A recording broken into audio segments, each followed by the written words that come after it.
ఎన్నికలు ముగిశాయి. ఎన్నికల్లో మా పార్టీ ఓటమిని అంగీకరిస్తున్నాం. తెలుగుదేశం పార్టీకి ప్రజలు తీర్పు ఇచ్చారు. ఏదేమైనా వాళ్ళ మేనిఫెస్టో సూపర్ 6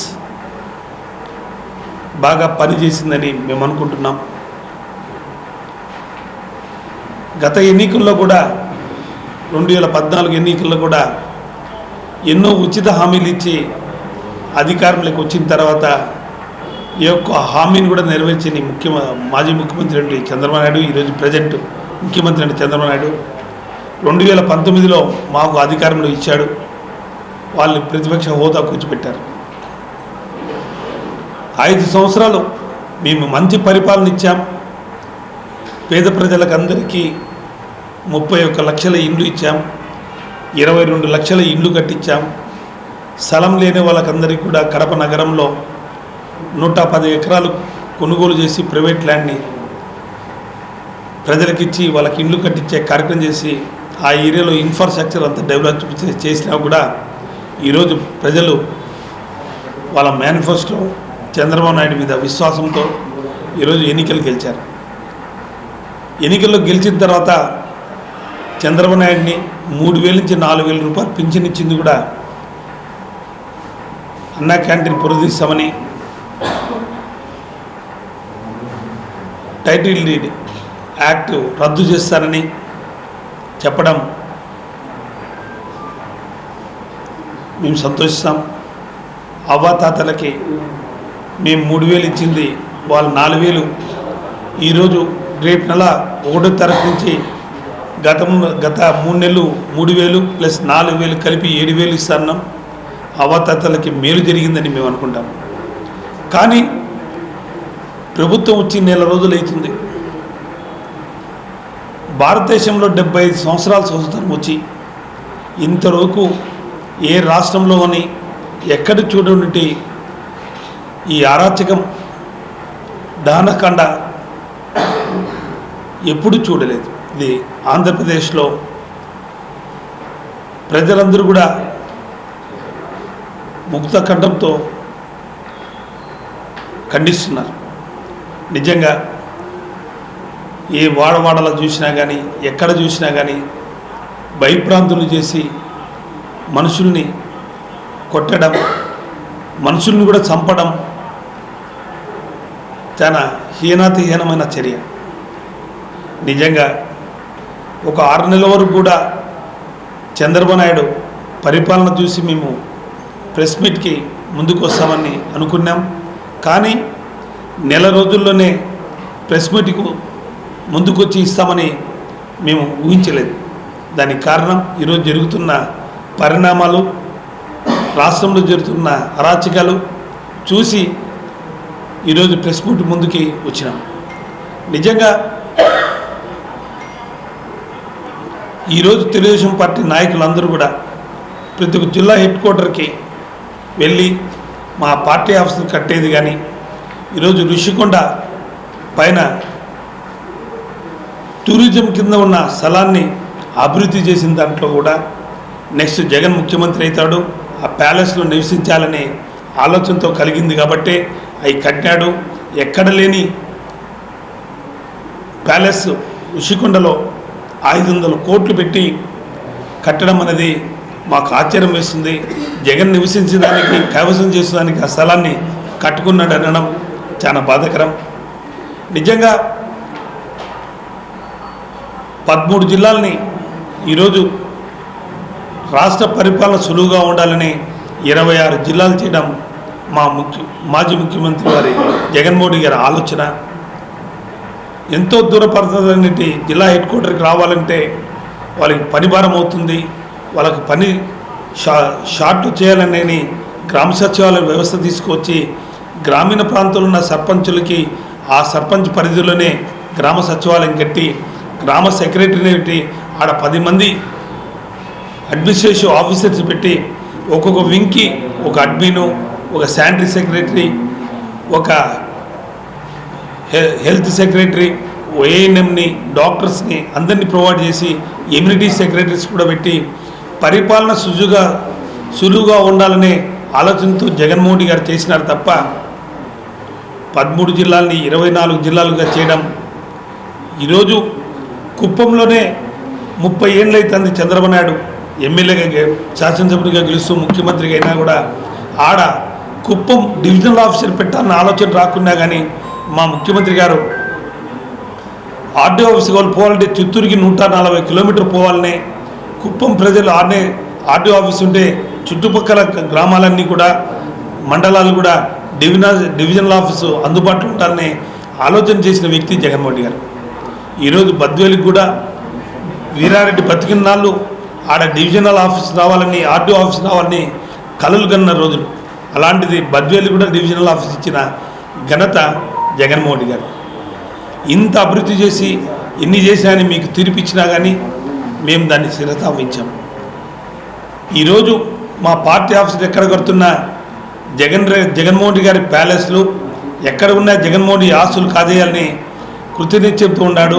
అందుకనే ఈ విధంగా కడుతున్నారని ఒక అవహేళన తెలుగుదేశం పార్టీ హైకమాండ్ ఆదేశాల ప్రకారం ప్రతి ఒక్క జిల్లా హెడ్ క్వార్టర్లో ఉన్న పార్టీ ఆఫీస్ చూడడం అనేది హేనమైన చర్య. 2016 మీరు అధికారంలో ఉన్నారు. 2016 మీ అధికారం ఉన్నప్పుడు నువ్వు ఇచ్చిన జీవోనే.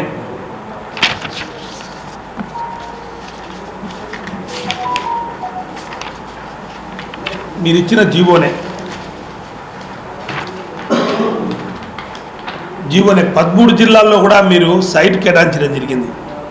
13 జిల్లాల్లో కూడా 2 ఎకరాల్లో సైట్ ఇమ్మని మీరు ఇచ్చిన ఆదేశాలు అయ్యి, అదే ఆదేశాల ప్రకారం మేము అధికారంలోకి వచ్చిన తర్వాత అదే జీవోని మేము 2 ఎకరాల సైట్ తీసుకోవడం జరిగింది.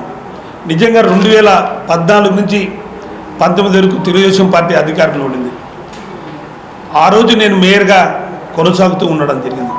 కడప నగరం నడిబొడ్డులో ప్రభుత్వ స్థలాలు ఎన్నో ఉన్నాయి, మీరు ఎక్కడైనా తీసుకోండి, మేమందరం సమ్మతించి మేము తీర్మానం చేసి ఇస్తాం. మీరు 2018 తేదీన జనరల్ బాడీ మీటింగ్లో మేము తీర్మానం చేయడం జరిగింది. 18/2/2016లో మీరు ఏదున్నా కానీ ప్రభుత్వ స్థలం ఏడున్నా కానీ కట్టుకోండి, మా కార్పొరేషన్ సైటు మా పాత మున్సిపాలిటీ 200 సంవత్సరాల చరిత్ర కలిగిన సైట్ని ఇవ్వద్దండి అని మేము కోరడం. అప్పుడు మా పాత మున్సిపాలిటీ ఆఫీస్ని ఎకరా స్థలాన్ని తెలుగుదేశం పార్టీ ఆఫీస్కి జీవో ద్వారా ఆడ స్థలం కేటాయించడం జరిగింది. ఆ రోజు అఖిలపక్షం అన్ని ప్రజా సంఘాలతో అందరితో కలిసి నేను ప్రెస్ మీట్ ఆడ పెట్టడం జరిగింది. అన్ని పేపర్లు మీరు వచ్చారు, అందరూ వచ్చినారు, అన్ని పేపర్లు రాసినాయి. జ్యోతి, ఈనాడు, వార్త పేపర్లు అన్నీ కూడా రాసినాయి. 16/2/2016 నేను ప్రెస్ మీట్ పెట్టాను. ఆ రోజు మా కార్పొరేషను మున్సిపాలిటీ స్థలము కొన్ని కోట్లతో విలువైన స్థలము, ఈ స్థలాన్ని ఇవ్వద్దండి, ఏ స్థలమైనా ఇచ్చుకోండి, ఎక్కడైనా ఇచ్చుకోండి, మేము సమ్మతమే అని మేము తీర్మానం చేసిన కాపీ ఇది. మేము ఇవ్వద్దని ఏ రోజు కానీ తెలుగుదేశం పార్టీని 2016లో మేము అబ్జెక్షన్ చేయలే. ఆ రోజు మేము తీర్మానం చేసి ఇవ్వడం జరిగింది. అలాంటిది 2016లో ఆ స్థలం ఇచ్చినప్పుడు నేను అక్కడ 4 రోజులు ప్రెస్ మీట్లు పెట్టినప్పుడు ఆ స్థలాన్ని కోసం నేను జనరల్ బాడీలో తీర్మానం చేసి అధికారులను అడగడం జరిగింది.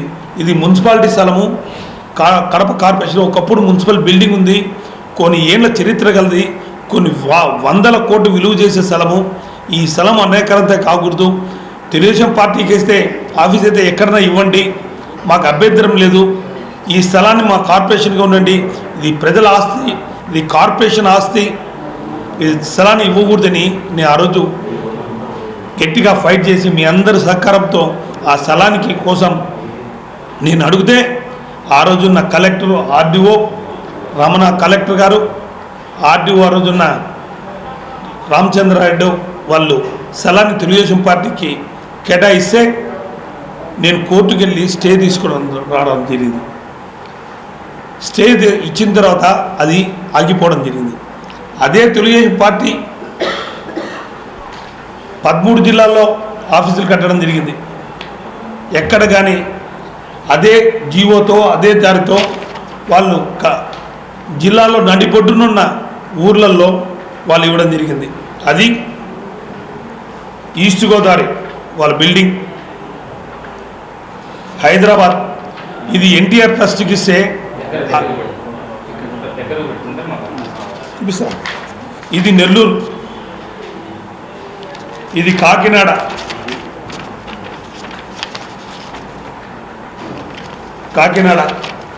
ఇది వెస్ట్ గోదావరి. ఇలా అన్ని బిల్డింగ్లకి మీరు ఇచ్చిన జియో ఆ రోజు ప్రకారమే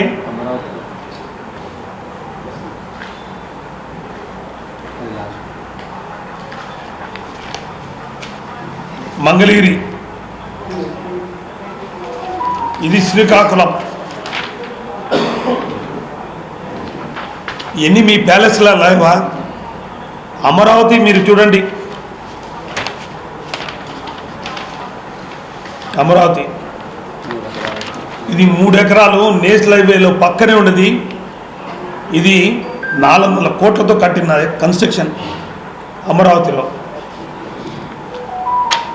ఇది శ్రీకాకుళం, నడిబొడ్డున్న శ్రీకాకుళం మీరు 2016 ఇచ్చిన జీవోతోనే కట్టినారు. అంటే మీరు కడితే ఒకటి, మేము కడితే ప్యాలెస్లు, మీరు కడితే పూరి గడిసెలు. న్యాయం ఉండాలి ఎక్కడన్నా కానీ. ఈరోజు హైదరాబాద్లో ఉన్న ఎన్టీఆర్ ట్రస్ట్ని అది పార్టీ ఆఫీస్కి కేటాయించింది 1000 కోట్లు అవుతుంది విలువ. మేమేమన్నా మీరు ప్యాలెస్లు కట్టారు, పూరి గుడిసెలో ఉన్నారు అని మేము అంటున్నామా? ఎన్ని జగన్ ప్యాలెస్లు కట్టుకున్నాడు, ఊరు వాడలా తిరిగేదానికి సొంత ఊర్లో ఏ ఊర్లోనే ప్యాలెస్లు కట్టుకుని నిర్మించే అనవాయితీ అని మాట్లాడతారు. మీరు ఇచ్చిన జీవోల ప్రకారం నిజంగా 2016లో మేము ఇచ్చిన జీవో మీరు ఇచ్చిన జీవో ఆ రోజు మా కార్పొరేషన్ సైట్లో మేము ఇవ్వకూడదని మేము ఇస్తే మీకు మళ్ళా సివిల్ సప్లై ఆఫీసు నడిబొడ్డున్న నేషనల్ హైవేలో అది కేటాయించడం జరిగింది ఎకరా స్థలం. అక్కడ మీరు నిర్మించలేదు కాబట్టే వాళ్ళు క్యాన్సిల్ చేసి సివిల్ సప్లై పెట్రోల్ బంక్ పెట్టడం జరిగింది. అంటే మేము కడితే ఒక రూలు, మీరు కడితే ఒక రూలు. ఈరోజు జనరల్ బాడీ మీటింగ్లో మా సైట్ని మొత్తంగా మేము కన్సల్ట్ చేశాం, ఎక్కడ డీవియేషన్ చేయలేదు. విఎల్టీ ట్యాక్స్ కూడా మేము కట్టడం జరిగింది. 14 లక్షల రూపాయలు విఎల్టీ ట్యాక్స్ కట్టినాం. ప్లాన్ కూడా అప్రూవల్ పెట్టినాం. ఆ కన్స్ట్రక్షన్ చేసే అబ్బాయి స్వరూప్ అనే పిల్లకాయకి కాలేక్షన్ జరిగి ఇరు పెట్టాం. జీవో చట్టం ప్రకారం సైట్లో మేము కడితే దానికి మేము లెటర్ కూడా ఉంది, దానికి జీవో ప్రకారం 33% కట్టి రెగ్యులేట్ చేసుకోవచ్చని చట్టం కూడా ఉంది. ఒకవేళ మేము ప్లాన్ అప్రూవల్ ఎవరైనా పెట్టలేకపోయినా అని ఏదైనా అనివార్య కారణం లేట్ అయితే 2016లో మేము తీర్మానం చేసింది, మాకు అభ్యంతరం లేదు, మీరు ఎక్కడైనా కట్టుకోవచ్చు, ఇది ప్రజల ఆస్తి, మున్సిపల్ స్థలము. ఇప్పుడు తెచ్చిన కాపీ చూడండి, చదువుతాను చూడు. ఆధ్వర్య సమావేశం కార్పొరేట్ మక్బూల్ భాష ప్రతిపాదన. నగరపాలక సంస్థలో ప్రతి అణువు కడప నగర ప్రజలకి, కడప ప్రజల సంస్థ ఊపిరి పాలకవర్గం ప్రజలు ఆమోదించడం మారుతాయి. నగరపాలక సంస్థలో శాశ్వతం కాదు. నగరపాలక సంస్థ ఆస్తి పర్యవేక్షించిన బాధ్యత పార్టీలకు అతీతంగా కడప పురజనులు వారి కోరిక మేరకు ఈ మధ్యకాలంలో తెలుగుదేశం పార్టీ కట్టుకున్నటకు ప్రభుత్వ నగరపాలక సంస్థ కేటాయించింది.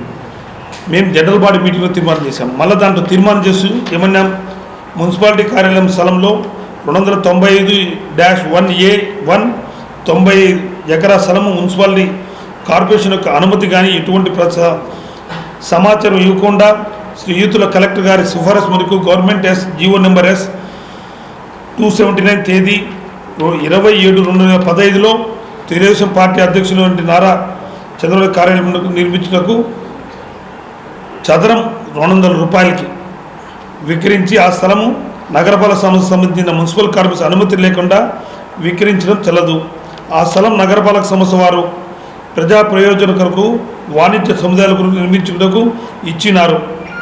మీకు కావాలన్నను అర్థంలో మీరు సైట్ ఏదైనా కానీ తీసుకున్నా మాకు అభ్యంతరం లేదు. ఇది తీర్మానం చేసి మేము ఇచ్చింది 2016. అయినా కానీ మీకు ఒక జీవో మాకు ఒక జీవో. మేమేం ప్యాలెస్లు కట్టలేదు, పార్టీ ఆఫీసులు కట్టుకున్నాం, మీరు ప్యాలెస్లు కట్టినారు. మాది ప్యాలెస్, ఇది పూరి గుడిసె. చూశారు కదా, ఎక్కడ కానీ వైఎస్ఆర్సీపీ ప్రజలకి వరకు న్యాయం చేయాలని చూస్తాం తప్ప ప్రజలకు అన్యాయం చేయాలని అన్న ఆలోచన మాకు ఏ దూరం లేదు. నిజంగా జగన్మోహన్ రెడ్డి గారి పరిపాలనలో మేము కరెక్ట్గా 5 సంవత్సరాలు నిస్వార్థంగా ప్రజలకు సేవ చేసినాం తప్ప ఎక్కడ కానీ అన్యాయం అనేది చేరలేదు. కడప జిల్లా ప్రజలకి కరువు కాటకాలు తలెత్తుతున్న జిల్లాని సస్యశ్యామల చేయాలని 85% రైతు సోదరుల కోసం గండికోట పూర్తి చేయడమే కాకుండా 26 టీఎంసీ నీళ్ళు పెట్టిన ఘనత మా పార్టీది.